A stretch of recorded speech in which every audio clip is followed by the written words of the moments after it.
మోకాళ్లలో గుజ్జును పెంచి నొప్పిని తగ్గించి సర్జరీని దూరం చేసే ఫ్రీడమ్ వాక్. ఆంధ్రప్రదేశ్ అధికారంలో ఉన్నటువంటి వైఎస్ఆర్ కాంగ్రెస్ పార్టీ యొక్క మంత్రివర్గంలో అనేక మంది మంత్రివర్గ సభ్యులు తీవ్రమైనటువంటి పోటీ ఎదుర్కొంటున్నారు.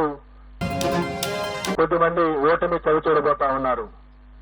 ఇందులో ముఖ్యంగా మనం ఆంధ్రప్రదేశ్ ముఖ్యమంత్రి శ్రీ వైఎస్ జగన్మోహన్ రెడ్డి గారు పులివెందుల అసెంబ్లీ నియోజకవర్గం నుండి భారీ మెజార్టీతో గెలవబోతా ఉన్నారు.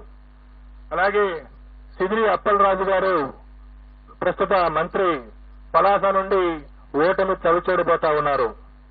అలాగే ధర్మాన ప్రసాదరావు గారు శ్రీకాకుళం అసెంబ్లీ నియోజకవర్గం నుండి వారు గట్టి పోటీ ఎదుర్కోబోతున్నారు. నేను ఎక్కడైతే గట్టి పోటీ అని సంబోధిస్తానో అక్కడ మా మార్జిన్ ఆఫ్ ఎర్రర్ ఏదైతే ఉంటుందో +/- 3% లోబడి ఫలితం ఉండే అవకాశం ఉంటుంది. కాబట్టి +/- 3% ఉన్న దగ్గర నేను గట్టి పోటీ అని సంబోధించడం జరుగుతుంది. అలాగే పీడిక రాజన్న దొర సాలూరు అసెంబ్లీ నియోజకవర్గం నుండి గెలుపొందబోతా ఉన్నారు. అలాగే బొత్స సత్యనారాయణ గారు